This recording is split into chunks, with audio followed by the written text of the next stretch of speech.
Check it out now.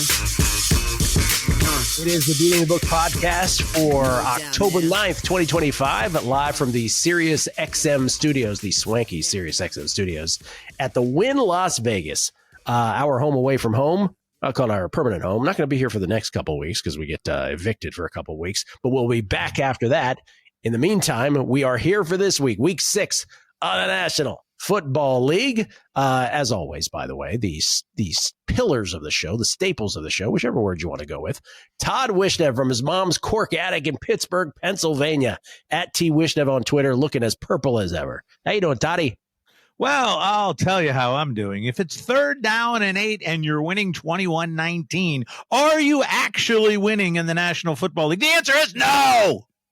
That's He is referring, of course, to Jonathan Gannon. At tops the third worst thing that the Cardinals committed in terms of errors on Sunday. We'll get into that. The worst Survivor beat. Todd corrects me on this because I say it's the worst Survivor beat in the history of Survivors. He says it might be the worst beat ever, period, beyond Survivor. And Will Hill, not from his mom's cork attic, but just getting back just now from Yankee Stadium after last night's Yankees loss to the Blue Jays, the elimination game. Will can be found on Twitter at not the Will Hill. And, of course, he's the host of the Shoulda Bet More podcast. Willie, sorry about your Yankees, man. It's all right. Sorry about my Yankees, too. Sorry about my MegaPod record, which we'll get to here. I thought about using a rally cap, which has become somewhat famous here on Twitter for the MegaPod. But you know what? It didn't work last night with the Yankees, so I have no reason to think it's going to work on the MegaPod. So I left the rally cap off to the side here. What network was that people captured you on yesterday? I guess it was TSN in Canada, and a lot of people picked up because I don't think it was Fox, the main one. So I went back and rewatched it. There's one, and I think his Twitter name is OPS for Commies, and he had a really funny tweet. He said, "Tension is so palpable in the Bronx that not the Will Hill," and he tagged me, forgot to wear a hat properly. And then somebody else actually showed the TV feed where they just kind of zoom in me. I think Rosario's up in the 7th inning, and I just look like how you'd expect me to look after spending a bunch of money to watch my team get eliminated and watch the Blue Jays celebrate at Yankee Stadium. Now you and Felica get to bitch and moan all off season about not getting every free agent available. It's going to be fun. Really, doesn't it remind you of a song? Reminds me of a song. It goes a little bit like this. New York Yankees, they suck. And they spend the most money, yet they still suck. Go to hell, Yankees fans. There it is. I remember that song. It's a good song. And our rotating guest of the week, we have some historical notes courtesy of Tim Lawson, Megapod historian, in tribute to the 15th year of the Beating the Book podcast and of the Megapod specifically. It's really not the Beating the Book podcast because before it was the Betting Dork, but the Megapod has been 15 years. And here is the deal with our next guest, Joe Peta. This is only Joe Peta's second appearance on the NFL Megapod. His debut was week 2 of last year. Apparently, me and Todd were discussing the notes that I should bring to Antonio Pierce when I see him at the apartment building after multiple offenses for Dumbo of the Week.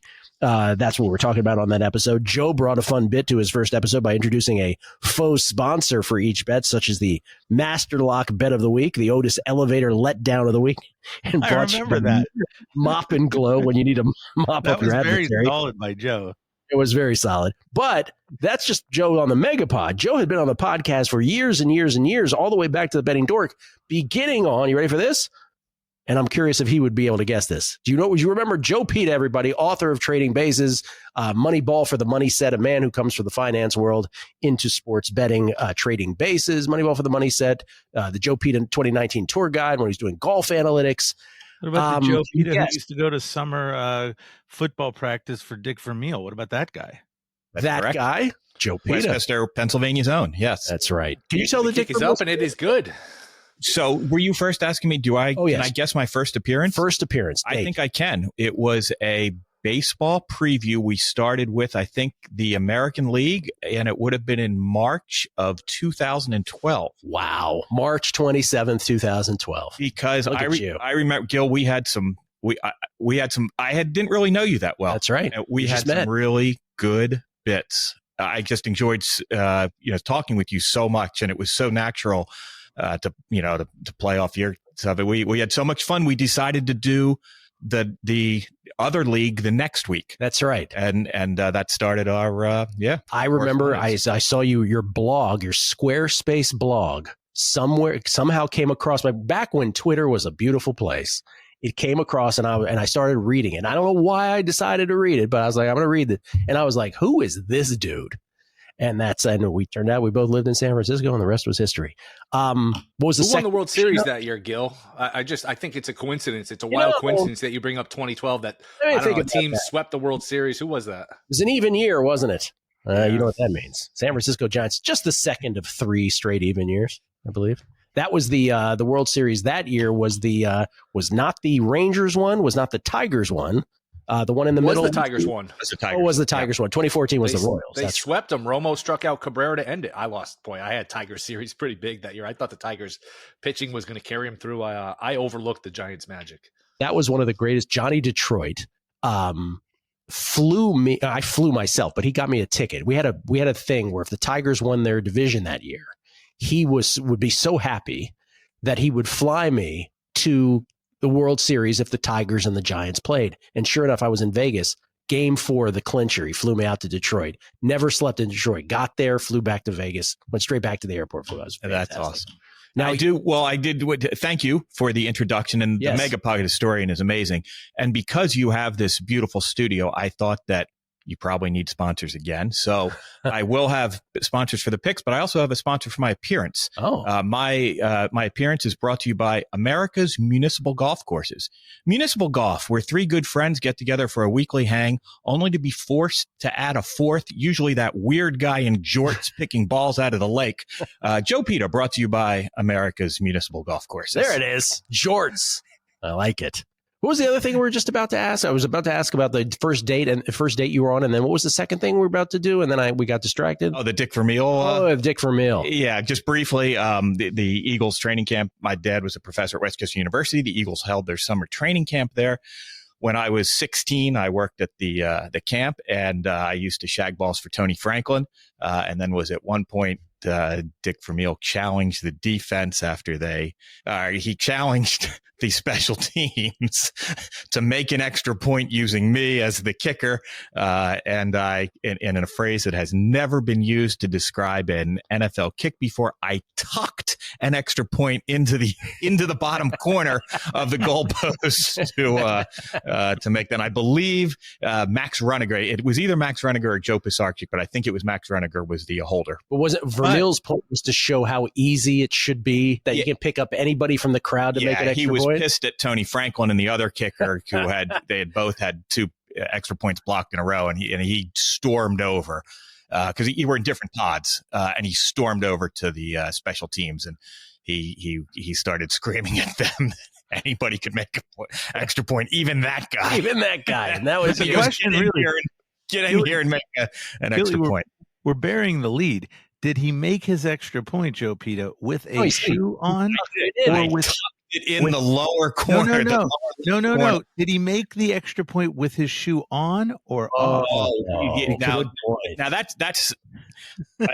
I actually can to this day, as a parlor trick, kick field goals and extra points barefoot, because that was and one of the things that people don't know is your shoe makes a perfect T. If you turn your shoe sideways and then stick the ball in the shoe, it makes a perfect T. So yes, I can walk out in any field and still do that. I have a bum leg now, but I did. My shoe was on, but that motion of kicking extra points or kicking field goals was not foreign to me, and yet I still choked and made contact with like my ankle, and that's why it never got more than 11 feet off the ground and sort of duck hooked into the corner, which was a little embarrassing because I did have better form than that.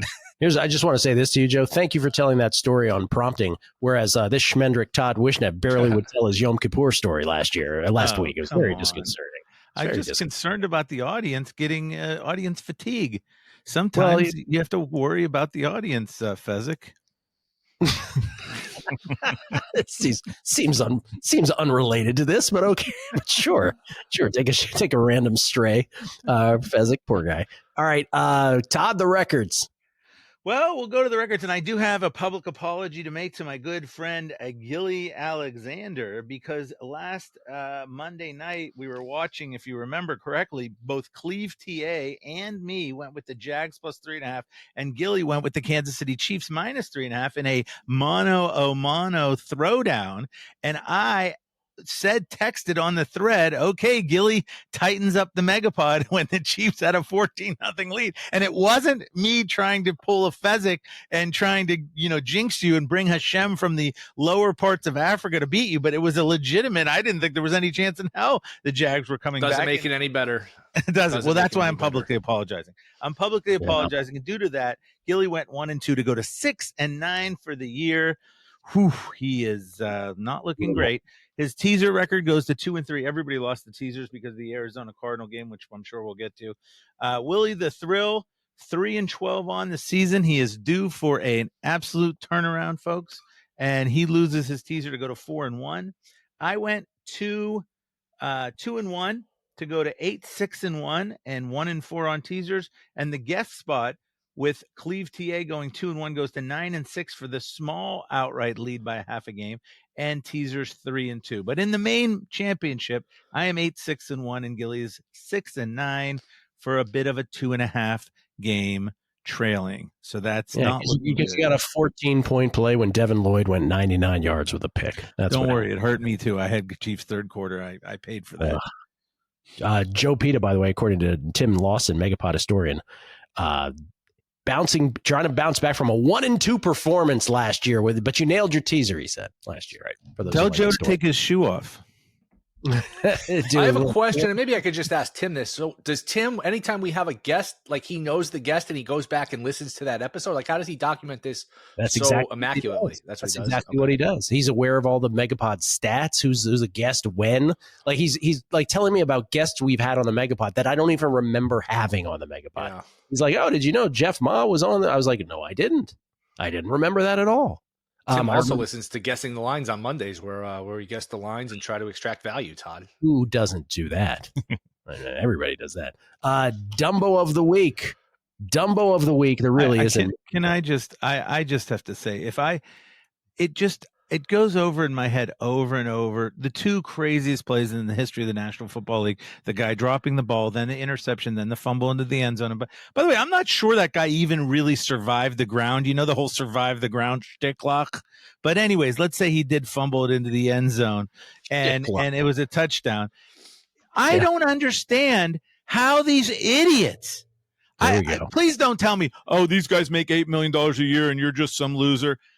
I know that when it's 3rd and 8 and you're winning 21-9 and you just had two of the most ridiculous plays ever happen to you, you cannot run the ball into the line and then punt said ball to the other team and give them 4 downs to kick an 800-yard field goal against you and beat you. We know that. And then come out in the media the next couple of days and say, well, we both really didn't like the call on 3rd and 8. Well, then why did you call it? I just don't understand this level. As it's happening, I'm thinking, are they trying to lose? What is going on here? So you have the Cardinals in Survivor like I did? Is that what you're and Cardinals -2. Yeah. I was going to go through the candidates. I was going to say, Mike Vrabel getting too cute with timeouts at the end of the first half. Kyle Shanahan up 23-20 with 105 left. Rams with all 3 timeouts. We forgot about this already on Thursday night. He ran the ball into the line of scrimmage 3 times. Took 12 seconds. 1 second. You could at least give him a pass because they were inside their own 5. I know I didn't like it either. Yeah, inside their own 1 to start. It's not the same thing. Okay. And then Liam Cohen not calling timeout end of the first half against the Chiefs. That was egregious, right? Yeah. Just let 30 seconds go by and they end up doing nothing with the football. And the Jaguars make all kinds of mental mistakes. But Todd is right. It's got to be the Cardinals collective of you're about to be up 28-6. DeMarcado flips the ball up in the air before he crosses the goal line. It's the play again, picked off by Demerson. He rolls on the ground. Todd was saying he's not even sure he survived the ground, but they ruled that he did. He fumbles it untouched. It gets kicked into the end zone, by the way, and then kicked and batted. The doubleheader into the end zone. And of course, Tyler Lockett of all players, of course he does. He falls on it. But there's also, and what Todd was referring to was the 3rd and 8.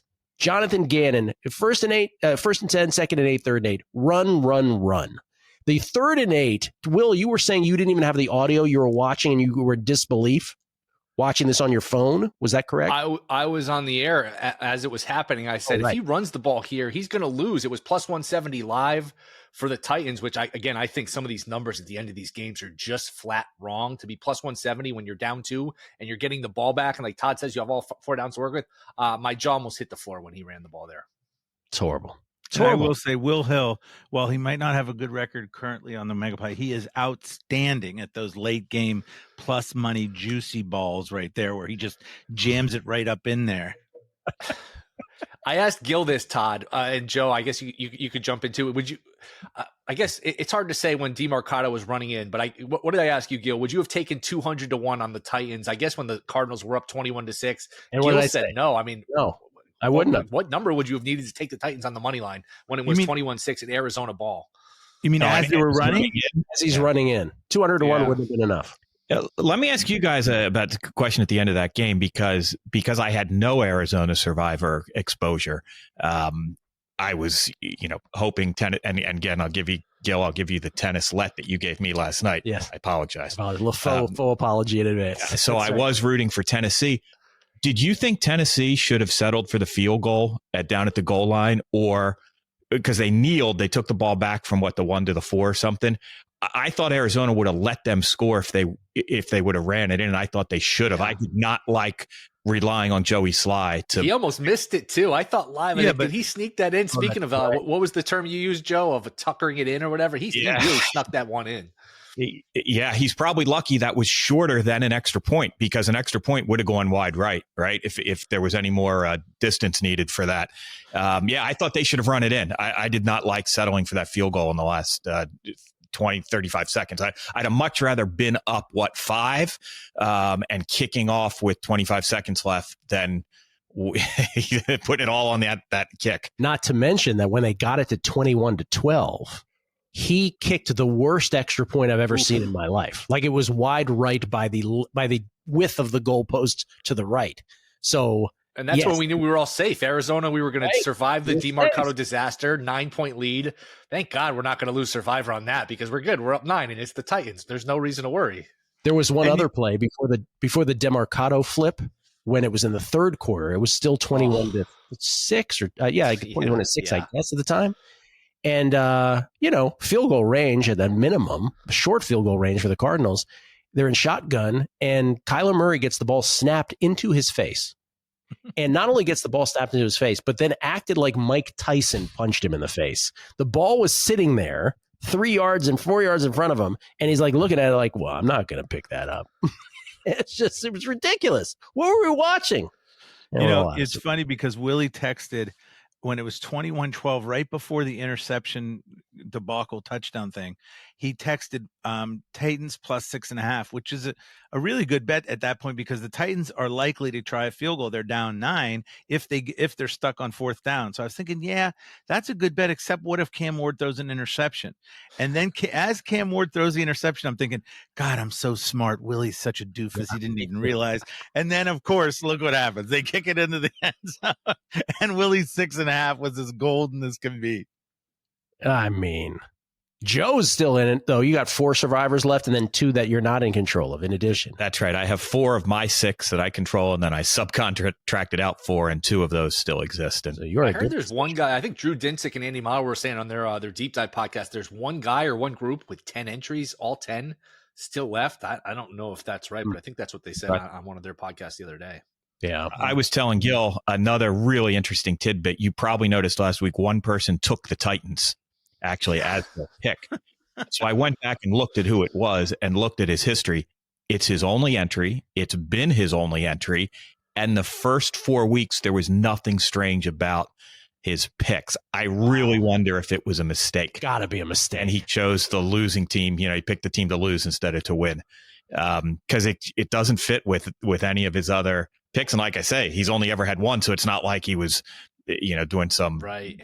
Throwing something into the volcano. What's his entry name? Buffalo-1. He's totally winning this. He's totally winning. We got to monitor that guy. All right. Well, good on you. Who are you considering this week? Obviously, Green Bay is a consideration. I'm leaning toward 2 Green Bay, 1 Washington, and then the 4th being either Pitt because of that very favorable schedule. And I've been following that. I had taken Washington with a pick a few weeks ago because Seattle was taking their second East Coast trip out of 3 off a short week. I had taken Minnesota last week. I probably didn't deserve that win. Maybe survivor, but certainly not in millions. I didn't deserve that cover. But again, that was because of the huge scheduling advantage they have. And of course, Pittsburgh has a monster scheduling advantage this week versus Cleveland. So I'm either going to take Pittsburgh or Indianapolis with that 4th pick. Yeah, the Pittsburgh scheduling advantage you're talking about. Cleve TA talked about this before the year. Arguably the greatest scheduling advantage of any game we've ever seen. Back from London, no rest. Teams have the choice whether they can take a week off after an international game. Kevin Stefanski and the Browns said, no thanks, we'll just play. They're going to Pittsburgh, who's coming off a bye. And it's a rookie quarterback and Dylan Gabriel making his second start. So honestly, I don't see the big deal here. Jens don't realize that you can go London straight to Pittsburgh International, 20 minutes, you're down at Acrisure. I don't even see what Jens are talking about. You can sleep right at the Rivers Hotel. It's 10 minutes walking away, maybe 5 minutes. So where's your scheduling advantage and whatnot? You can get Mills right there. Big Mills. Where are you flying into Pittsburgh from? You go London to Pittsburgh International and that in Coriopolis. They're down there in 20 minutes. I don't even understand what the big deal is. Not like I understand the rest of the accent, but the London thing is the part that I really understand. Somebody goes down there, washes up the uniforms because you're going to have a soiled uniform. You're going to need it washed. You get that thing washed. You put a couple gum bands around all the thing, and you're all done in that. All right, there it is. Don't be too sure about Pittsburgh, I guess. Okay, where are we now? Thursday Night Football? Oh, we have to get Todd. Todd, I have a couple in games for you that you actually noted. Do you need a reminder of what you wanted to talk about? I want to talk about this one because it's something that I'm a doofus and I do, and I hope other people don't make the same mistake. But I believe you're talking about the Dolphins game, right? Yes, the text you sent started with, "Here's why I suck." Please go on. Here's why I suck. Okay, so it's a classic Panthers-Dolphins matchup. It reeks that it's going down to the end here. At the time, the Dolphins led by 4 in the 4th quarter. I look at, some of these places have the alternate lines going the whole time. I see I can get +4, -177 on the Panthers because I like the Panthers here in this spot. And I can do that. Or I can go with, I believe Dolphins were up 17-13. I can go with Dolphins under 20.5 with a regular VIG of like -110 or something, right? And so instead of just doing the Panthers +4 or at -170, or even taking Panthers +3 at a more reasonable VIG, it was 17-13. So they were down 4. The whole point of that, I wanted to get the 4 just in case the game ended on 4. So instead of just biting the bullet and taking the damn 4, I talked myself into the Dolphins 20.5. And it was a mistake because I knew in the back of my head, I said, wait a second, this game could easily be 20-20 if the Panthers get a touchdown and the Dolphins get a field goal, and I could lose like that. And it didn't even have to happen because the Dolphins got in the end zone before that. The point is, if you like something, don't talk yourself into some other ancillary thing because you don't want to bite the bullet on the VIG. If you think the VIG is too high, then just don't make the bet. But in this case, to me, I think there's at least a 66% chance or better that the Panthers are not losing by more than 4 in that spot when it's 17-13, because at worst case, maybe the Dolphins would have run out the clock up 17-13, or like we saw, the Panthers were going to score, which is what I thought all along. It smelled of down to the wire. Just bite the bullet and play the -177. So don't suck like I do sometimes. Yeah. Reminded me, that game you brought up, Todd, reminded me of, I don't know if you guys remember this, a couple weeks back, the Storm and the Aces played in the WNBA playoffs, and the Storm were trailing big right before the end of the first half, and the Aces led up the lead, and anyone who had the Aces in the first half really suffered a bad beat. Did it remind you of that game, Todd?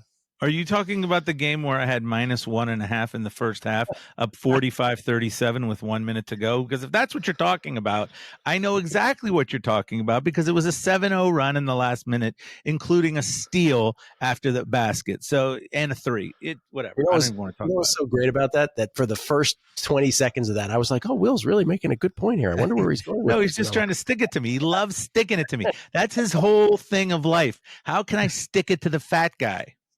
Stick it to him. By the way, last one, Todd, real quick, because we want to get to the best bets. But the other one you wanted to mention was what's the great in-game to share on over 49.5 when it was 21-16 in the Bills game. No, that was the week before. We did that one last week. Did that one already? Yeah, okay. We did that one last week. Yeah.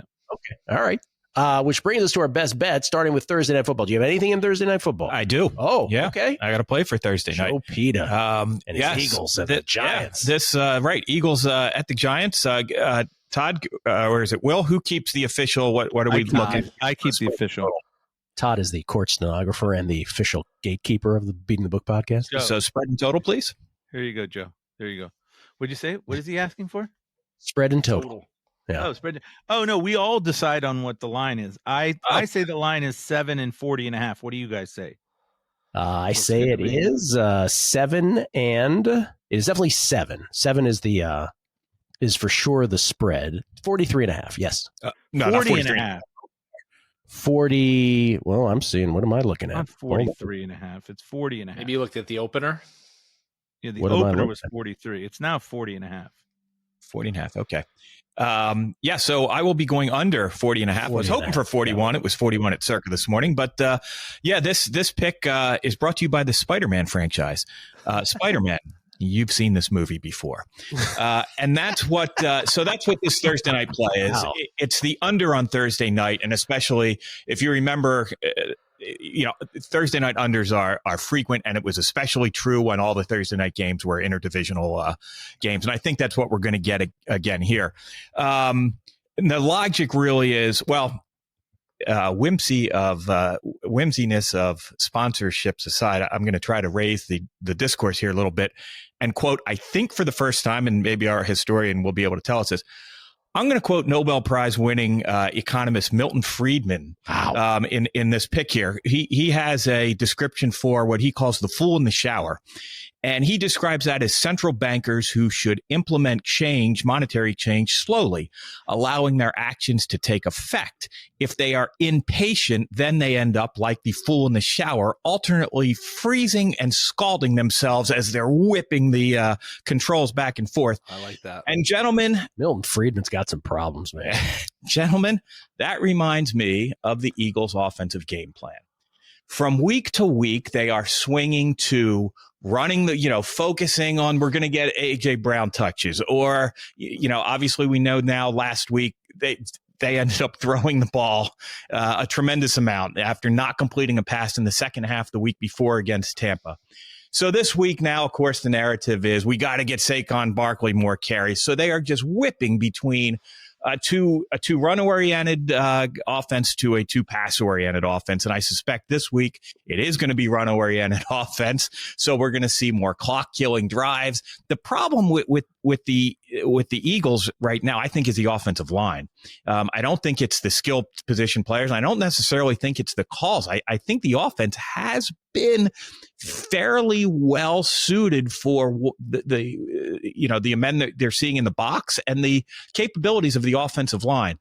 So again, I see everything pointing to an under, and especially the Eagles defense. They have faced a murderer's row of offenses so far, and that might be too kind to Bo Nix.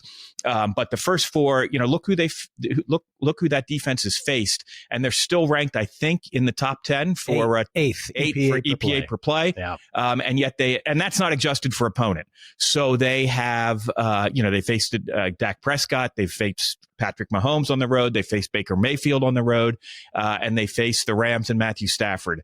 And then, of course, last week, Denver. You wouldn't put Bo Nix in that category, but you might put their wide receiver number 1 in that category, because that's the first person that I have seen Quentin Mitchell not be able to handle in 2 years. So in any event, they've been playing good defense or offenses. They are not this week. So more pointing to a grinded out. I'm looking for something like a 20-6 final. I at first I thought I'd be on the Giants, but the more I look at it, I think the Eagles do grind out a win here. But I really like the under. So that's that is the first play of the week, brought to you by the Spider-Man franchise. So you would really like the team total of the Giants under, I think, is really where you're going with this. I try not to get too cute, Todd, in that, but yes, certainly that's the way I'm breaking down the handicap. I have a tendency to be too cute all the time. You still have time to change your pick, Joe, because this is one of my picks too. I'm on the under as well. Oh, you're done. You're done, Joe. I will add to Joe's wonderful handicap, and it was a really good handicap. I like that. What is it? The fool in the shower. That was a good analogy. 30.8 seconds per play for Philly, according to Sharp Analysis Football. 5th slowest team in the league. Giants, no Neighbors, no Darius Slayton. Who is Dart throwing the ball to? A lot of it is just him running around. I think they'll probably go run heavy. Not a lot of weapons. As someone who had unders last week, it does make me nervous. It just feels like every time you're checking the score, checking the game cast, feels like somebody's at the 40-yard line. And when you're at the other 40, you're in field goal range. It's not a comfortable feeling betting these unders anymore with the field position. But that being said, everything Joe said is true. Slow pace from Philly, banged up skill guys for the Giants, rookie quarterback. I'll go under the 40.5 too. Yeah. It's greatly thought of. Eagles are 28th in the NFL in net yards per play at -0.9. That's 2 spots below the Giants at -0.8. But as Joe pointed out, the Eagles are going to love seeing Jackson Dart after that murderer's row of quarterbacks on the other side of the ball. New York has allowed 5.3 yards per carry, so even more inviting to go run with Saquon Barkley. They rank 30th in the league in EPA per rush on defense. Saquon this year, averaging, you ready for this? This is the most amazing stat. Through 5 games, 71.9 rushing yards fewer per game than he did last year. Good God. Wow. Yeah. So, yes, that's the thing. I've never heard a prop more universally discussed than Saquon overs today. So all of that leading to the under. I like it. But Will Hill's betting it, so good. God help you. Yep. Sorry, Will. Will, what's your record right now? 3-12. We went over the records in the beginning. If people want to know my record, they can rewind to the beginning. Right, I would add one prop to this. I'll probably bet this. I don't know how much you guys jump in. I know you guys got a winner when I was doing something. I texted out if anyone could see this. It was Florida in Texas. No score in the first 6 minutes. Sometimes it's 5.5. Sometimes it's 6.5, depending on the total. I hit it with the Browns Vikings, and that college one I couldn't find, but you guys had it, I think, on somewhere offshore. But this is one where no score in the first 6 minutes might be a good one too, because you just get a couple first downs and a punt for each team, and all of a sudden that 5-6 minutes goes pretty quickly. You only need a punt from one team, actually, because by the time the other team has it, there's not enough time. I bet it at Bookmaker, Will, when you said it. By the way, that was a very Wishnevian move by you to say it bet it and not bet it. And, of course, it wins after that. Todd Wishnev, everybody. By the way, I want to say I Eagles -7 was almost one of my picks. It's a heavy lean. I have a heavy lean on that. I bet the Giants +7.5 on a little show I like to call Guessing Lines, and I deeply regret it because I can just imagine how I'm going to lose this one tonight. Yeah, this is not going to. I one of my picks. I mean, the Eagles just feel due for a can of whoop ass opening on somebody. But anyways, I'm going to have my pick because we're sponsoring picks today. I'm going to have my pick sponsored by the Mediocre Broadcasters of America, led by their vice chairman, young Gill Alexander, as he is one of the most mediocre of all mediocres. Anyways, I don't know what that has to do with my pick other than maybe my pick's going to be mediocre. Let's take a shot at it. I will take in my first pick for today the under. Actually, I'm not even going to say that I'm taking the under. What is the under in the Kansas City game? Now you guys know I'm taking the under. So you're going to 28.5. Wow, that really went down. Wow. Sharp like money 53. On the under. It looks like 53. Is it 53? Steam. That's right. 53. Yes, sir. No, 52 and a half. And 50. Yeah, I think more 52 and a half. Yeah, Okay, fine. buddy. I'll Don't try take to under steal half. 52 and a half in the Lions versus the Kansas City Chiefs. Now, last time we met up with our crew from Kansas City, they were putting the ball up and down the field, except in the third quarter when I needed it, of course, against the Jaguars. What I would consider a slightly below average defense.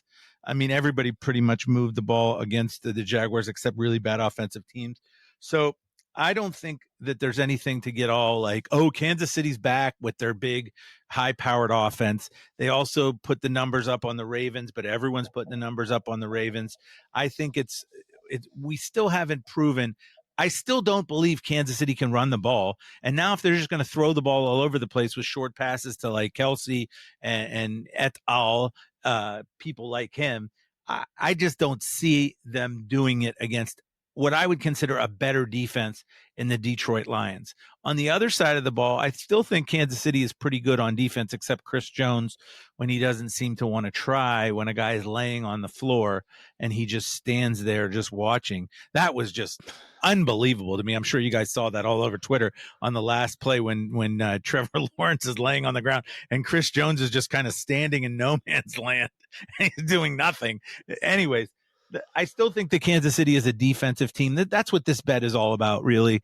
I think that we have not seen Kansas City transition back into their old shoot 'em up Kansas City from years ago. I still think it's a defensive team. I still think the Lions are going to run the ball.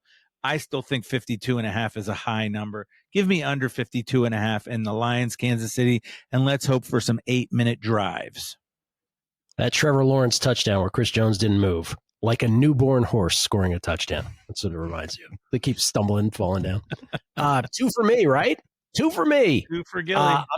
I'm taking the Pittsburgh Steelers. I'm giving the 5.5. Wow. Yeah, to the point now where I feel like if this doesn't manifest, we're never allowed to talk about scheduling spots ever again. Because this is the ultimate. Again, Steelers off a bye, at home, Browns coming back from London next week, following week, playing football in an away game. Dylan Gabriel in his second start ever. Didn't you hear what I said about Pittsburgh International and that? I did hear in that. I did hear all that. Rookie quarterback, they finally got some film on him too, which is a good part of your handicap too. They finally got a little film on Gabriel, who was not as bad as I thought. No, he's fine. They didn't let him do anything. They made him dink it and dunk it. Dink it and Duncan. I'd just like to think that the Steelers' veteran defense will be able to handle this situation better than they have been all year. So the Steelers are the play for me. Shedeur Sanders, a heartbeat away from the presidency. Can I warn you though, Gilly? And this, I'm doing it out of love and peace and love. I'm doing it out of peace and love. I'm just going to tell you, and one thing, I've been watching this Store offense. It ain't that great. And that Brownie defense is pretty solid. And you're asking us to go down there and win by a margin. It's already chilly out. I'm telling you right now, go outside. It's chilly. We're going to have a hard time winning this football game by 5.5. But that's a warning for you. Well, warning heeded. Taken under advisement. My number 2, I'm taking the Detroit Lions plus the points. Plus, what is it, 2.5? Yeah. Plus 2.5 against the Kansas City Omaha Chiefs. Those of us of a certain age remember the Kansas City Omaha Kings. I will take the Lions. I think they're a better football team up and down. I think the Chiefs probably should have won that game against the Jaguars. Obviously, a 14-point swing on the pick 6 when the Chiefs were knocking at the door and Devin Lloyd took it 99 yards. I like the Chiefs, but I think the Detroit Lions, I have them power ranked as my number 1 team in all of football. I think they are the most balanced team offensively and defensively. If Terrion Arnold can just stop inducing flags, which I am a little worried about, that's a sort of a game equalizer. But I feel like the Lions are just running on all cylinders right now. I don't think Jared Goff has an away game problem or a cold problem if the weather goes that way. Detroit Lions plus 2.5. One of my quick instincts on this slate of games as well. Sunday night. That's all I got there. Willie. What do we have for Rams and Ravens? Side? Yeah. We have 7.5. Favor the Rams. Usually I wouldn't be laying 2 scores or so, or having to win by 2 scores on the road, but my usually has led to a 3-12. So I'll be a square ball here. I'll lay it with the Rams. I think the Ravens are atrocious defensively. This version of the Ravens defense is probably the worst defense in the league. We talked last week. I used it, I think, as a game I want no part of. I just think this Cooper Rush to Lamar or Lamar to Cooper Rush transition doesn't work because it's a different offense. And the Rams are number 1 DVOA offensively. They're number 3 DVOA overall. They have extra rest, having not played since Thursday. You're not going to catch them napping or overconfident because they were just overconfident in napping against the 49ers, which they really dominated play to play, really outgained them in terms of yards per play, I think by 2 yards plus per play. But extra rest, motivation, and just a depleted Ravens team or depleted Ravens defense, Rams are going to win this game by double digits. I will lay the 7.5 with the LA Rams. It's my third as well, Will. I'm with you. Hate to say it. I'm with you, Willie. My 2 plays on guessing lines are no longer available, so those are not any part of my 3 plays. Colts minus 5.5, now up to 7, and the Giants plus 7.5, now down to 7. So those are not among my 3 megapod plays, but that's my third. Toddy Wishnev, everybody. I like the Rams too, minus 7. I had that written down as not one of my top 3, but it was definitely another one that I really like. But the Ravens defense is not the worst in football. I've gone back through the Aaron Schatz database. It's the worst defense since the 1991 Houston Texans. Okay, that's a club that you probably didn't know existed back in 1991, but That's folks, right. it did, and they had a terrible, terrible defense. Anyways. They are just atrocious. And I think the only reason they're getting 7.5 is because of the name Ravens. They should be getting 1 million because their defense is that bad. The Houston Texans rolled up 44 points. Houston can't score on anyone. It's unbelievable. And they're only 7.5. I think you're both going to win this one. I'm not taking that as my second pick. I'm going to go instead with a little team some have called the Washington Commanders, folks. That's Gilly's favorite team, folks. And yeah, sure, you don't want to make Gilly happy. But on the other hand, you got to pick winners. So right here, I got minus 4.5. Is that the number that you all have on Commandy? Yes. Yes, sir. Commanders minus 4.5. Here's what we've seen from the Commanders. First of all, this Jaden Daniels kid, he might be pretty good. He really might be pretty good, this kid. And, the Commanders defense is kind of under the radar, sort of okay-ish. After they gave up the 10 points to the Chargers, they just shut them down like they were nothing. And I don't see why they can't shut down a guy named Caleb, who I love to just dump on. Caleb scores a touchdown. Give me a break. He stinks. Now, I'm not saying he's not going to get better. With Johnson, he may. For right now, I'm not going out and getting all excited because they beat the Vegas Raiders. Give me a break. The Raiders stink. So now you're telling me they're going to go into Commanderland, a team with a legitimate average defense and a great player like Jaden Daniels. After being down 10-0, they come back and just spank the hell out of the Chargers. Only 4.5? That's all I got to do is 4.5? Get out of here. Give me the goddamn Commanders minus 4.5. Hail Mary revenge game, by the way. Hail Mary and revenge. That's right. Yeah, that game worries me a little bit, I have to tell you. Because are you going to give me a peace and love warning? Peace and love. I'm going to give you a love and peace. Why do I sound like I'm an old Yiddish man, old Orthodox Jew saying it? Peace and love. No, I'm a little worried because Caleb can sling it, and the defense has been suspect. But I was saying this after the Chargers game. There's something about Jaden just being present, and all of a sudden the defense starts inducing turnovers. Like everybody plays well, and I don't know if you know this, he doesn't play defense, but it's just an incredible thing with this team, with this kid. Joe Peta, ladies and gentlemen, you have picks 2 and 3 here. Okay, so we have Arizona, Indianapolis. That's a 7-point line. That is 7. Yeah, so I've asked Gill when he has Aaron Schatz on a numbers game, I believe, tomorrow, to see if we've ever had a quarterback be so bad for so long. Can I make a correction? Are you guys seeing more 7.5 now? 7.5 now. That makes me think no Murray.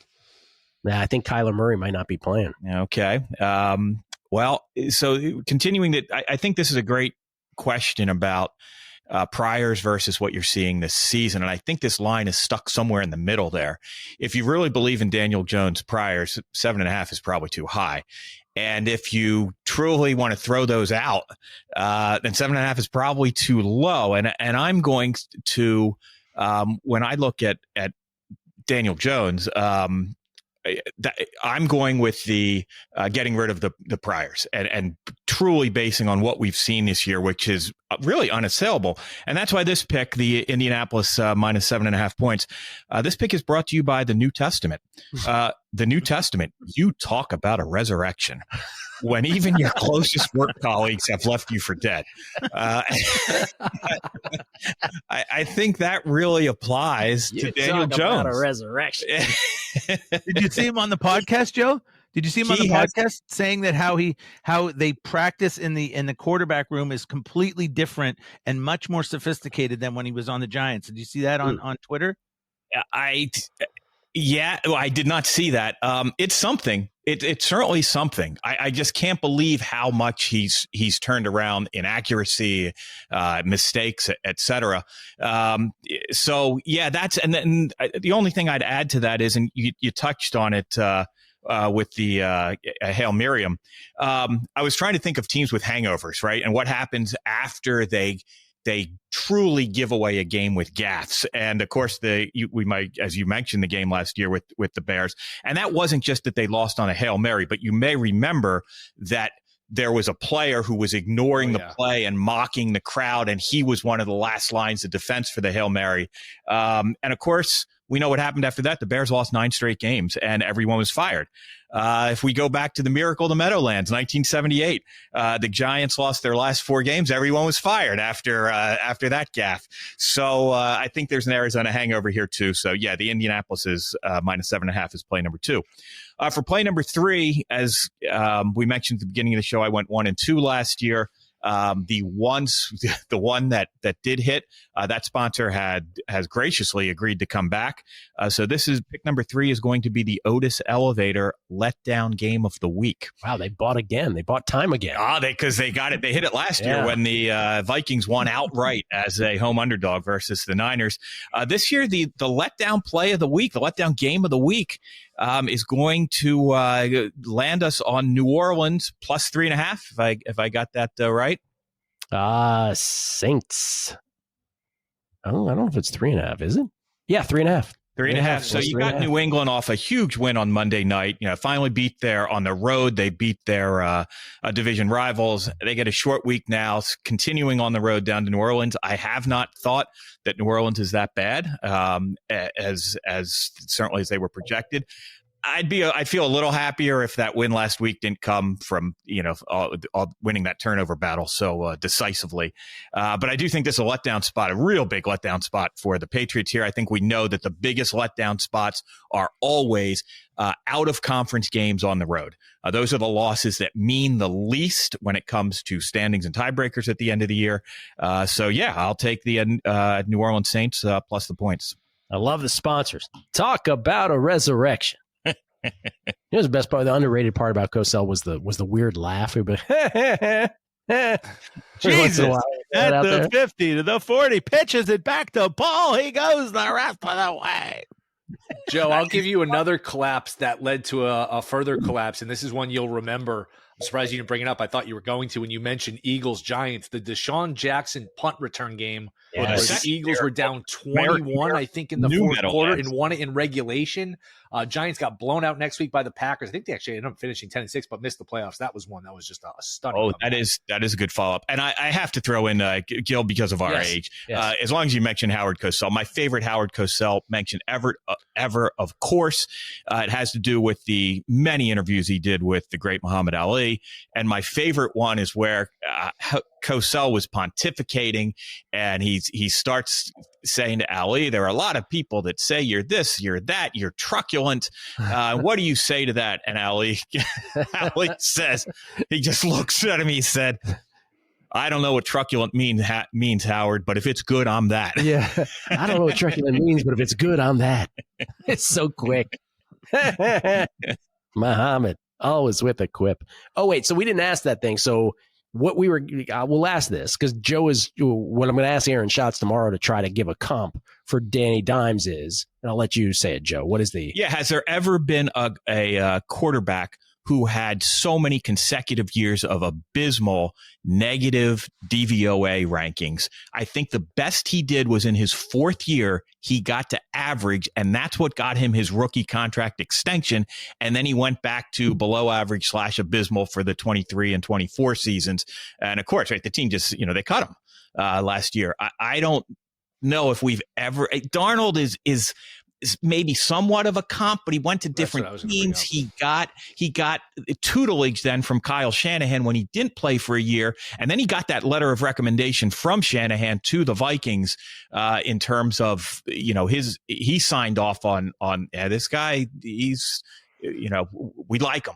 By the way, both teammates last year for the 24 Minnesota Vikings, my Vikings, who you had two of the best quarterbacks in the league right now. Darnold, if you look at like EPA, all of the advanced stuff, Darnold is right there, and Daniel Jones is right there. They were both on the Vikings, and the Vikings still don't have a quarterback. Let me know how that's still possible. Don't have either of them. That's right.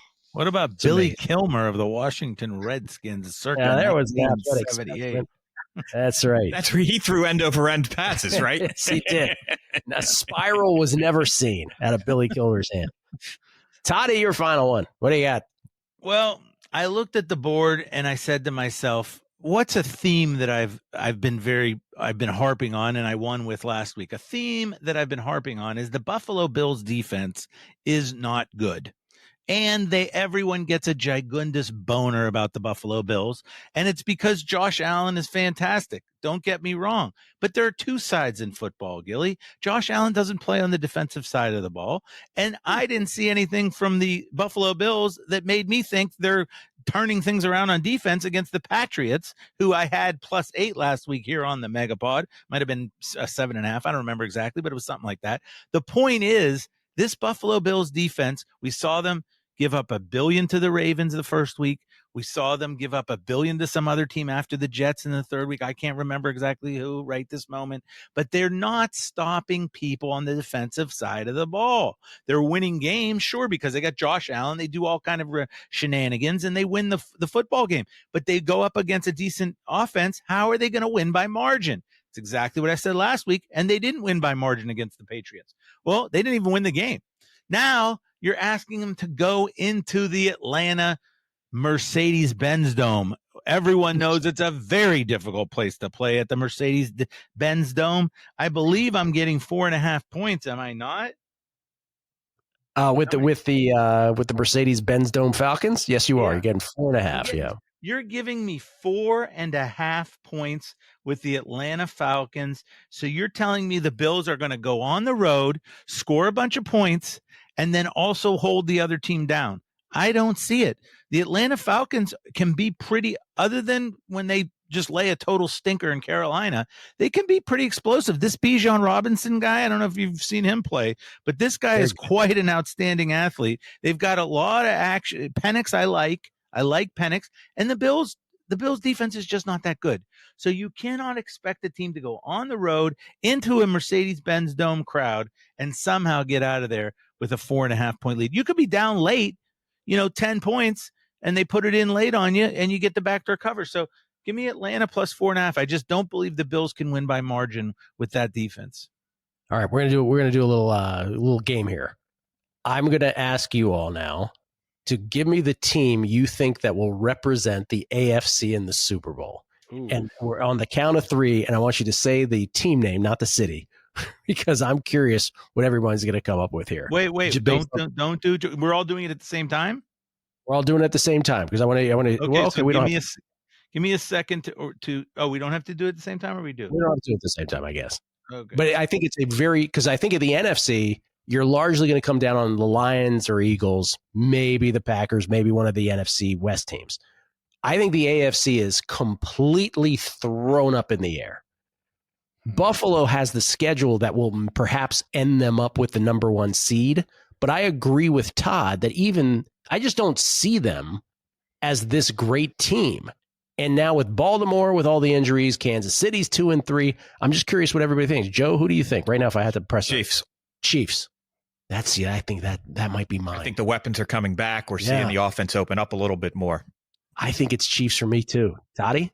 Indianapolis Colts. Oh, come Wow. on. I just can't. I love that running game. You guys all hate Danny Jones. Did you hear about the New Testament? Coming back from the dead. I love the phrasing. Talk about a resurrection. Will? Chiefs. Chiefs, yeah. After all that, Chiefs. That's It's just not like I feel great about it, but if I had to pick, it's just Yeah. I'll go down with Mahomes. I mean, that strategy, that mindset has gotten me more good than bad. I mean, it didn't work last year in the Super Bowl, but when in doubt, go with Mahomes. Has not been a bad strategy in the what's this, his 8th year in the league, 5 Super Bowl appearances, 2 losses in the AFC title game, both at home, both in overtime. It's just incredible. 9 straight AFC West titles. Yeah. Been to 5 out of the last 6 Super Bowls. That's incredible, by the way. What if I said to you, Will, you and I talked about this on Should Have Been More a little bit. Maybe Denver. Maybe Denver's there. What if I said to you, okay, the Baltimore Ravens are currently 1-4. Forget They play about the Rams this week. We believe they're going to lose, right, with all their injuries. They're going to be 1-5 heading into their bye. After their bye week, their schedule is cake. But they're What if cake. Huh? They're But they're cake. cake. Have you seen their defense? I have seen their defense. I'm just getting out the sentence. Would you take the Ravens number's not good enough to take this bet, right? It's just not good enough. Ravens to do what? To I don't know, pick what you want to pick to win the AFC. No way. What number is it? That's what I'm trying to ascertain right now. Can't get a connection. But it's not nearly as good as you'd need to. They're going to lose to the Vikings on the road. They're going. What is the number you would need? You need to win the AFC. Yeah. 15-1 or so. I don't know. 15-1 just jumps to my head. I mean, higher. Yeah, you're not getting that. Yeah.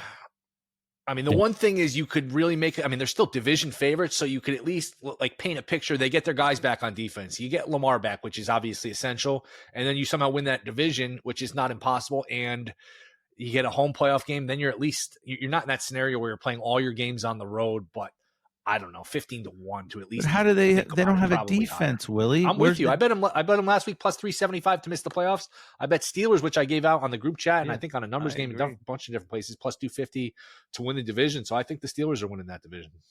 To win the AFC, the Baltimore Ravens are plus 950. That's not nearly enough. God, no. Yeah. What are the Chiefs? What are the Chiefs with you and your big shot Chiefs? Probably stories? 4 or 5-1. Yeah, it's 4 or 5-1. What did you say, Todd? Me and my what? Patriots are you like and 21-1. Joe and Willie with your big shot Chiefs.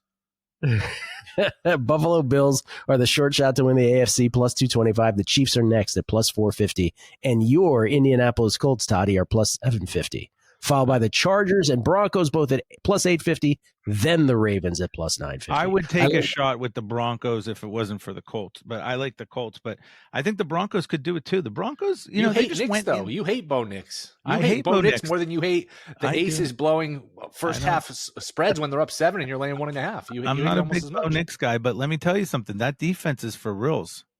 Nobody wants to take the Jaguars at 15-1? I don't think so. I think the more interesting up the board would be the Patriots now that they have a win on the road against the Bills. Like that's over 20-1. 22-1, yeah. Yeah, and you've got, I mean, they beat the Bills at home, and now they've negated all that scheduling difference because they've got, obviously a big tiebreaker advantage. Winning that would make it full circle the worst 4 months possible for Bill Belichick. Like if you're somebody that hates Bill Belichick, which I'm not, I don't hate him, but if you're somebody that Belichick's a phony, he only had Brady, he was never that great. This 3-4 months with UNC going as bad as it has, culminating with the Patriots somehow, getting to the Super Bowl. And I'll throw in one more.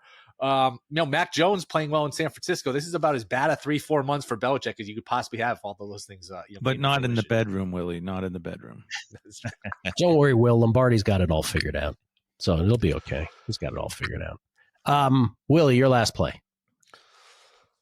I have bad news for all you guys. I love all your picks. My third was going to be the Saints, but I don't want to do that to Joe. I like Joe. I'm like Todd. I do like Joe Peta, so I don't want to sabotage him. Yeah. I thought about taking the Falcons. I thought, I don't like Joe Peta now. Where are you getting? I know. That I thought that's what you texted me. I thought that's just the vibe I got. Yeah, I said Joe Peta, sponsored by Will's an asshole. I'm going to go with the 49ers getting 3 against Tampa. Look at the 4 wins for Tampa by a combined 9 points. This game is going to be close. Every Tampa game is close. I know they're the darling of the week, but that's usually the time to fade these teams in the NFL when everyone is, kissing their ass. Oh, Baker Mayfield's MVP. They're a team of destiny. We'll see. DVOA has the 49ers 16th in DVOA and Tampa 18th, or it's 14th and 16th. San Francisco is the better team in DVOA by 2 spots. You can't give Tampa that much for home field. That's one of the more inconsequential home fields in the NFL. I think I've got pretty equal teams here. I'll take the 3 points with San Francisco. Wait, Tampa is 18th best? They're middle of the pack. It's either, I just looked at it, it's 14 and 16 or 16 and 18. I'll find out right now. And Gilly, DVOA can we talk sponsored about by this? Aaron Schatz. Can we talk about this just for a second? Because this is something that really rankles me. It probably rankles Joe Peta as well. 18. Last week, these guys, first, Cleve TA I love, and Cleve TA was just making a point that the Jets are better on offense than you actually think, but he did come up with some stat where they were third or something like that, and even he agreed that was ridiculous. But some of these stats, I don't know where they're getting the inputs from, and it really just brings me to another issue. Late Sunday afternoon, late before the games were about to start, like 12:50, I'm driving down to the Rivers, and I hear on the thing that the Dallas Cowboys are not starting 4 out of 5 starters at offensive line. The line jumps from Cowboys -1.5 to like Jets -1.5, some crazy move. And I'm sitting here going, wait, just a second here. I love how these guys get on the talking heads get on. Oh, everybody's injured. Okay, yeah, cluster injuries are a thing, and very often that's important. But do we know who the backups are, and do they have a plan to turn, to be able to massage their way through the game without their starter? We don't know any of that. So this gigantic, just absolute rush to judgment about this guy's out, this guy. You don't know who the backup is. Now, if you could have told me, the starting safety's out and the backup safety is this guy from East Toledo's Tech and he stinks, okay, fine. But they never tell you that. They just go, it's a backup. Oh, automatically he's terrible. I mean, what do you guys think about that? I think it's just ridiculous. It's a great point. It is a good point. I'll tell you what team I was specifically looking at this year, and it did not come into play until the cluster injuries occurred. And that was when Rashad Slater went down for the Chargers in preseason. Pretty much consensus, one of the top 1 or 2 left guards in the league, right? And Rashawn, by the way. Rashawn, excuse me. No, Thank you. no. And I immediately was thinking about, all right, we got to, that's the offensive line is such a big deal for Harbaugh that this is a big hit. But I guess Joe Alt slid over kind of seamlessly week 1 and 2, and then more injuries have hit. And we, I think the Chargers they're no longer the darlings because of that. It's no fault of the skill position players and maybe no fault of Harbaugh, but once you get to the 6th or 7th offensive linemen, or past, once you get to 8 and 9, I kind of feel like it doesn't matter who it is, and you can really start to knock down teams. Yeah, how did the Cowboys score all those points this week then? No, it was a great performance. I actually think Schottenheimer, who everyone crapped on that hire when it happened, everyone kind of snickered at it. He's actually done a decent job. I would only push back on Todd in that it's a reasonable thought process to think, they got 4 offensive linemen out. The backups probably aren't as good as the starters, and there's going to be a drop-off. But your point is well taken that we don't really know. It's not like, because we don't have stats on offensive linemen, it's not like a quarterback or a pitcher in baseball where, all right, this pitcher's going in. How good is he? How good is the backup? Where it's just offensive linemen. They're kind of nameless, faceless positions. But I don't think it's like an unreasonable conclusion to think, all right, these offensive linemen aren't going to be as good as the starters. No, Todd, I'm not. Go ahead, Todd. Go ahead. I'm not saying that there isn't going to be a drop-off. I just think sometimes this absolute knee-jerk rush to judgment immediately is a little premature when we've seen this happen. And I'm not poo-pooing cluster injuries. It's just like Joe Peta just said. In the first 2 weeks, they jiggered their way out of it. In the third and the fourth weeks, they didn't. They weren't able to rejigger their way through it because that's a word, massage, jiggering, whatever you might want to call it. They figured their way through how to get around it. And then once there's too many injuries, okay, fine, you're right. And we see it on the field. But, can we at least see it on the field before everyone just goes absolutely ape crap and now the Jets are going to kill the Cowboys?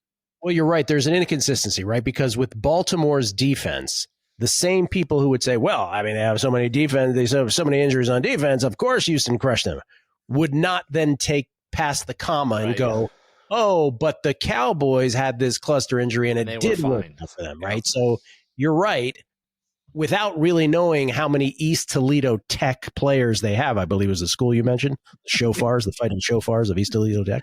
I think that's a good point. And you know who does this in college is Dr. Bob, our buddy, who all of these, like the Phil Steeles of the world, right? In college football from year to year, this is before NIL and transfer portal, so it's a little more quaint when they did it. But it was always like, oh, they're replacing 8 starters on offense. And Bob would always be like, yeah, but if the starters sucked, what does it matter if they're being replaced, right? No one ever takes that extra sort of beat to say that. So it's a good point, I think.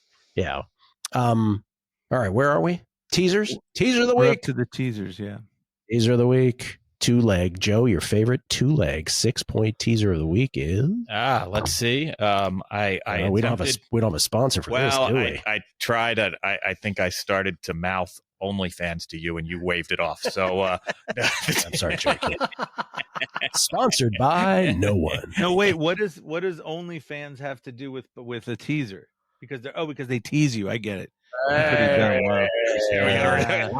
Catch on quick, Toddy. I had to put that one together because I've never been on OnlyFans, at least as a buyer. As a seller, of course, I've been on for many years.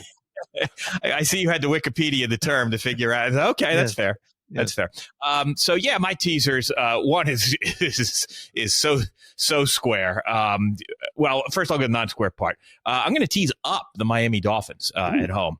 Off 4 up to 10, I think 4.5 to 10.5. 10.5. Yes, love that. So yeah, I'll tease the again 4 just maybe exactly what we talked about with the Chargers offensive line. I'm happy to tease that up. I think the you're right. Dolphins really 4.5 though. Yeah, it's more 4. Four. Okay, 4. That's fine. 4 to 10. 4 to 10 is fine. And then I would give you 4.5, Joe. Okay, and then it's I'll square it up with the Broncos, teasing that one down. That one, Tottenham Stadium, where you have been. I was just there a week and a half ago. Tottenham Stadium, absolutely fantastic there on White Horse Lane. White Horse Lane, even got the street. I heard there was a thing. There was a thing about the England game that the NFL messed up the ticket thing on the people's phones, and people couldn't get into the Vikings-Browns game until like way into the game because it was like a mess up on the tickets. Did you guys hear about that? Oh, I did know that Will Reichard, though, on his field goal that he missed, hit the cable. Yeah. You see that? Yeah. What are we doing? By the way, that affected the point spread, too, because had he made that, it would have been 17 all. The game was going to end 2017 instead of 21-17. Oh. Listen, you colonizers. No, let me stop. My All teaser. Right. It's my turn for the teaser, right? Yes, sir. I'm going to go with the Philadelphia Eagles for all the reasons we talked about earlier about the Eagles. Eagles, birds, they call them the birds down there. The Eagles -1, and I'm going to put them with the Broncos -1 because you know what? By the way, Tyrod Taylor's better than Justin Fields. I knew that before the season. I knew that last week. I knew that 3 weeks ago. I still know it. Doesn't really matter, but I'm just telling you that. Willie? I'll go with the Eagles too. Boy, how will WIP be, Joe, tonight if the Eagles lose to the Giants and the Phillies get eliminated by the Dodgers? That can't happen on the same night. I don't think Philly's losing to this. You think they depleted Giants bunch. Of that for Philadelphia fans? It's a great question because there's no reason you should be playing in the shadows of Right. Dodger Stadium at that first game. Yeah. It's glass now too, which is tough. Phillies can hit right-handers, but I agree. Phillies have a very good left-handed lineup. To counter that. And Sanchez, I worry about batters 1 through 4. Of course, it's only been batters 2 through 4 this so far. So Ohtani's done nothing, and that scares me too. But I'm quietly confident in Sanchez tonight getting, especially at plus money. Have we checked on Wheeler? Wheeler definitely can't go. You can't get Wheeler back for 5 innings? No, I'm just kidding. That's a serious thing. Joe, if you have kids, Joe. Wait, Phillies before Willie goes and gives this teaser, Joe, if you have children, I don't know whether you did have children or you didn't, but if you did have children and you took them to a sporting event, would you allow them to get 4 items jamming their pie hole with item after item, pizza, popcorn, ice cream? I mean, isn't there a limit as a parent that you have to set or no?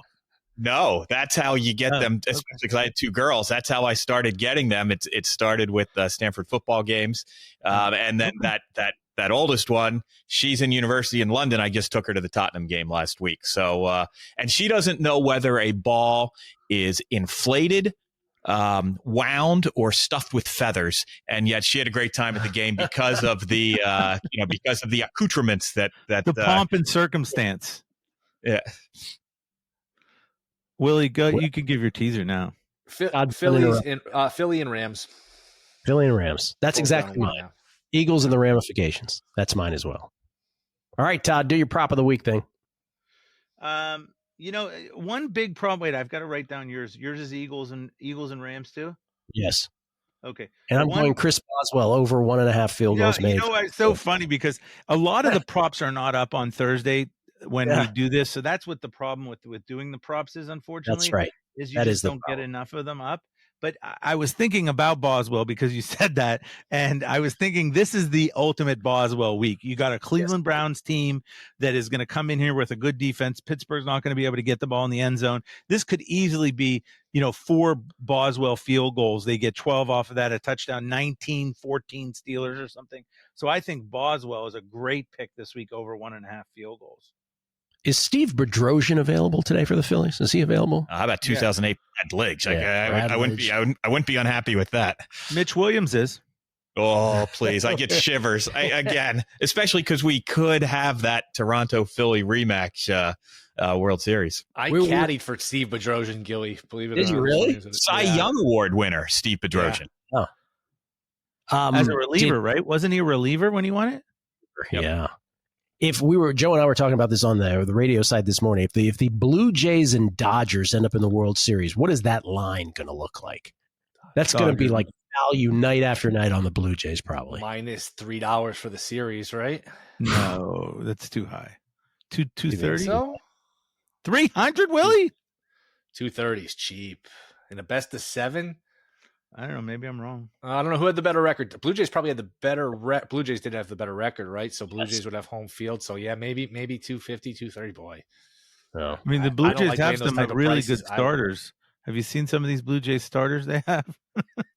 Dave I saw them throw about 19 different relievers sticking up the Yankees' ass last night. That's what I saw. I mean, they are loaded. The Yankees can't hit a guy named Flew Harty. It's incredible. And that kid Little came in, that lefty. He was shook. He walked the first guy. He got behind on Wells. Like, this kid's dying to give it away. And Wells drove a ball. I think it was 4-1 in the 7th. And he hit the ball almost out. And then he kind of settled in. But they had the tying run up on the 7th, the 8th, and just couldn't get the big hit. Is there anything better? Eric killed him too. Anything better than this time of year? Football on the weekend, baseball. March Madness is close with the conference tournaments into the NCAA tournament, but no, this is still better slightly. I agree. Todd, you had a prop? What about in the summer when you have like the UFL going on Fox along with the WNBA and a couple of baseball games? That's pretty solid in June. All right. I'm going to go with Boswell also because I looked up the props that I wanted. I want to look up Ferguson because Ferguson keeps winning week after week. The Cowboys without first of all, they used to throw them even with the guy who drops all the balls, CeeDee Lamb. But without him, they're throwing to him all the time, and I just don't think they're going to make that Ferguson number high enough. So you might want to look at the catches on Ferguson. I actually I put Ferguson with Mark Andrews in a little parlay because they were both really high money lines, and of course Andrews dropped the third ball into an interception, which cost me, unfortunately. Man.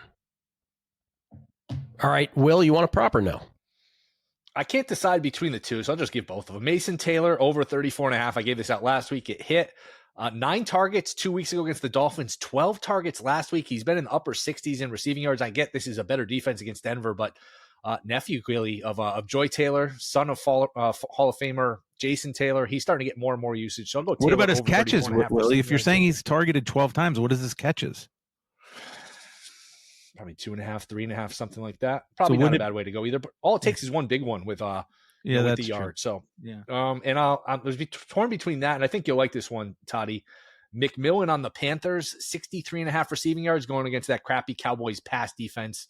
I think he'll have his targets, his yards. The Cowboys just playing against their opponents' player props over in the passing game is a good way to go. So McMillan over receiving yards, Taylor over receiving yards. Tetaroa, the first Tetaroa in the history of the National Football League. I like him. He's good. Tetaroa Wishnev. If you had a son, that's my middle name. Tuvia Tetaroa. Todd Tuvia Tenaroa. All right, final two questions of each and every Megapod. Which of the big favorites do you want no part of? Which of the no, that's not the I just mixed up two questions. Which of the big favorites?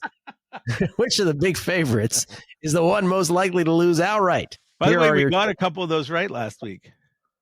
Oh yeah, we usually get some of those right. Which was the big favorite that lost? Oh, Cardinals. Yeah, we did. No, and the Bills. Don't remind me. Don't remind me. It's too soon. All right, here are your choices this week, Joe. Eagles, your Eagles, 7.5-point favorites, or 7. That's coming back up to 7.5, by the way, creeping back up. Look at that. At the New York Giants. Broncos, 7.5-point favorites in London, England, Tottenham Stadium against the Jetropolitans. The Colts, 7.5-point favorites at home against the Cardinals. Rams, 7.5-point favorites on the road against the Ravens. You might sense a pattern here. And then finally, the biggest favorite on the board, the Packers, 14-point favorites at home against the Cincinnati Bengals. Which of those, Joe, is the most likely to lose outright? I think it's the Rams. And I know that goes against your picks. And of course, the logic of the picks is sound, but I'm just going with coaching staffs here. I can't believe, and by the way, I had a millions pick last week on the Rams that was, out of it 8 minutes into the first quarter. Me too. I can't believe I don't believe that team will quit on John Harbaugh. And I can't believe he can't scheme better than what we saw last week. So, given that home field, I get that the Rams have a rest advantage, but they are coming east. Second time in 3 weeks? Yeah, second time in 4 weeks. Early window. Yeah. If it's going to happen, if the Ravens, if John Harbaugh is who he is, I just can't believe they're going to embarrass themselves again. So I don't think they're going to win, but you're asking me of that group. That's who I'd say. Quote the Raven. It's something I was thinking about. I'm curious what you three guys think of it. It was almost part of I meant to include it part of my handicap with the Rams. I disagree a little bit on Harbaugh, and Gill, I think you've got some insight on this. Harbaugh has a reputation as being tough, as being a hard ass. I think that stuff works when the players are winning. They can buy into that. I think when you're 1-4 and you're losing, that hard ass stuff gets real old, real quick. I worry they start to tune him out and just get sick of it. And that goes the wrong way. Same thing happened with Belichick, where all right, we're going 13-3. I'll put up with your bullshit, but when we're losing, I don't want to deal with your over the top style. That New York Rangers coach. That reminds me of that New York Rangers hockey or Blackhawks hockey coach. No, there was about 20 years ago. Was it Keegan or somebody? Keenan, I can't remember. Keenan. Mike Keenan was like a real hard ass, and then when the team went bad, it went right in the toilet. I agree with you, Willie. This is all the Owen Wright curse. Them cutting Owen Wright when they shouldn't have. Owen Wright picked up by the Buccaneers practice squad, baby. Let's go. Is it my turn? I'll go Cardinals. Colts. Colts is the. No, I respect Will's thought. I think it does depend who the leaders in the locker room are. Yeah. If they are a reflection, and of course Harbaugh has been lucky enough to have those type reflections of him also as captains in the locker room. I don't know enough about who's leading the locker room, but absolutely, if he's lost the leaders, then the hard ass stuff, does. But wouldn't we have seen that last week, Joe? And maybe we did. Look, maybe we did. That was an embarrassing showing. Yes, it was. Hugely embarrassing. I mean, if I just showed you that game in a just that game, forget about anything else, and I just said, okay, now make the lines this week with the teams, you would say the Ravens are one of the worst teams in the National Football League. Oh, absolutely. Yeah. Without question. Absolutely. Without a doubt. Yeah. Will? Colts and Cardinals. Wouldn't it be typical NFL if the Cardinals, we all shit on them all week and they come out and they have this great effort? Whether it's Murray who plays or Brissett, who's not a horrible backup, at least has some experience, and the Cardinals win a 23-20 game. They block a kick, they rally, and they somehow win. I don't think it'll happen, but it's the NFL, as we saw last week. Who the hell knows? Y'all ready for this? Don't. Packers. Ooh. Joe Flacco. Joe Flacco. Not him rediscovering, but the Bengals getting T. Higgins and Jamar Chase rediscovered with a new quarterback who doesn't throw picks at the rate that Jake Browning does. And the Packers lollygag, take the Bengals for granted, and they lose it outright. That would be the one I would pick. How about that? What percent of Survivor you think will be on Green Bay? Okay, so this came up So I don't know. I'm saying it's going to be about 50%. Yeah. I've put it between 40 and 45. And in the real mainly because, Gil, mainly because they play Carolina at home in 2 weeks. Yeah. Another juicy spot for them. The real interesting thing I brought up with Joe this morning is in Grandissimo, which is $100,000 per entry. There are 16 entries left. So you can actually look around a room and see the entries now. What is the number? If you're in Grandissimo and you anticipate, let's say 10, 9, 8, 7, what's the number of entries that have to play Green Bay in your head that would immediately mean you'd have to play someone else? Because in a perfect, the Joe Peta thought exercise, if you knew it was going to be 15, right, you got a shot at all that money, you would obviously play somebody else. Or you'd go Oppo, in other words. But what's the number in your head where it's like, oh, I can't play Green Bay. I'm too close to this money to play Green Bay now. I got to go for it. That's the interesting thing when it gets to that few entries, But we have no way of knowing till Saturday. What's the pot of Grandissimo? Oh, 69, 6.9 million. Oh, 6.9 million, right. So the actual retail value right now of a Grandissimo entry is north of $400,000. Gilly, I'll tell you a little thing between me and you, as long as you keep it between me and you. But I have 10 Grandissimos still left right now. I control 10 of those. Yes. Was that the OnlyFans, the outgoing OnlyFans you were talking about? Well, that was because I sold a lot on OnlyFans. Yeah, that's what I mean. What do you got? I don't want to ask. Those Tuvia feet pictures. Oh, stop it. It's Fatso Fetish. Last question. Oh, I didn't say. Oh, yeah, I did say. Last question. Joe, we play in a bizarro world. You must bet a side on each and every one of these NFL games, but you get one free pass. One game you want no part of it is. It is Las Vegas, Tennessee. I don't know what to do with either of those teams. That's as good a pick as any. Toddy? I guess I go with that also. Although the Miami team I never figure out, so I wouldn't like the Miami Charger game either. Willie? Dallas, Carolina. I'm not cutting in line to bet. Yeah, I was going to go Dallas, Carolina. Just because I don't know how much of that Dallas stuff was for real the other day. I'm not buying it. Dak's playing well. People crap on him because they get so much attention and he doesn't win in the playoffs. Dak's a good player, though. He is. The other one, by the way, is in rather than go to like a really crappy game, Chicago, Washington. Yeah. No outcome there would surprise me. If you told me Washington blew them out, I would not be surprised. If you told me Chicago won by 10, I wouldn't be all that shocked. You wouldn't? I wouldn't, just because I can see a world where Washington's defense just becomes Marcus Lattimore is terrible on this team. Marcus Lattimore and Mike Sanistril in man coverage is really bad. Other than the Atlanta game, who really moved the ball on Washington? Oh, everybody's moving on them. What, besides the Chargers didn't? Green Bay kind of did. Green Bay did, and then they took their foot off the gas. If you're a Ben Johnson believer, a Ben Johnson truther, you think he's got 2 weeks to prepare and he can pick apart this Washington defense, maybe that's the way you look at it. But Ben Johnson truther, I like that. Oh, yeah, this is a Ben Johnson revenge game, possibly after the NFC divisional game last. That's right. Raiders did in garbage time. I don't know if that counts or not. But they did. Didn't Ben Johnson pass on the Commanders job too? He did. Ben Johnson, the Josh Harris. It's a Commanders revenge game.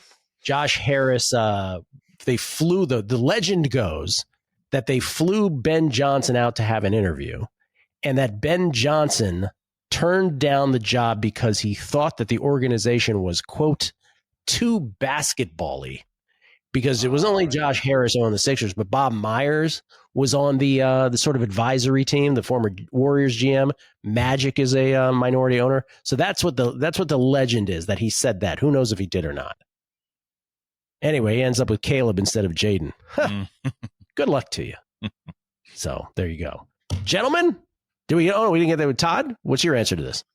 Colts. Did you say I think the Colts, even though I love the Colts, I think the Colts wouldn't totally surprise me. I mean, the Cardinals are still a legit team. Let me tell you something. The Cardinals beat the Colts with God knows who at quarterback. That's going to be brutal. Will's right. Totally brutal. All right, Will, thank you for not having a walk baseball prop during the show today. I appreciate that. How did it go yesterday? Did you get your prop in? Did it work? No, he only walked once, and Guerrero came up. I had him to walk the first at bat. I was thinking, this is perfect. Man on second, one out. Of course, they're going to pitch around him. No, we'll go right after him and give up an RBI single. He's only hitting 700 for the series. What could go wrong?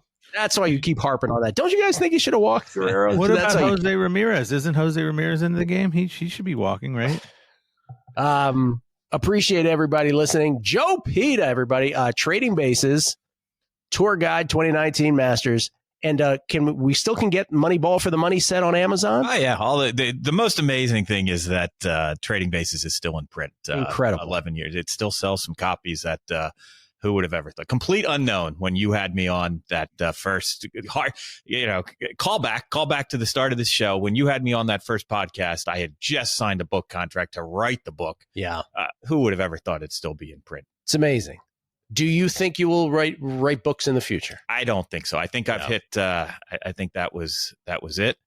I consider I think you said this before I did, which is Moneyball for the money set, which is really evaluating financial advisors, right? It would be evaluating. It's a performance analytics for portfolio managers, right? And it mirrors the work I did for Steve Cohen. Mets owner Steve Cohen, for those who are wondering. It's kind of your legacy book in some ways, It's right? a disguised textbook for that really there might be, if the next generation of quants on Wall Street want to pick up a starting point. Yeah. It's there. There's some breakthrough stuff in there for the industry. And that's why I was hired by a billionaire, right? Yeah. Todd, you'd love it, by the way. I was just going to say $17 right now on Amazon. I mean, people spend more on Todd's toe pictures. $17 is a steal. I'm going to order it right now. It's the belly pictures, not the toe pictures. Well, by the way, gold at 5,000, Joe. Is the world coming to an end? Because it really feels like it. I like assets with intrinsic value. So in an inflationary world, that's not bad for stocks and real estate either. Never has been.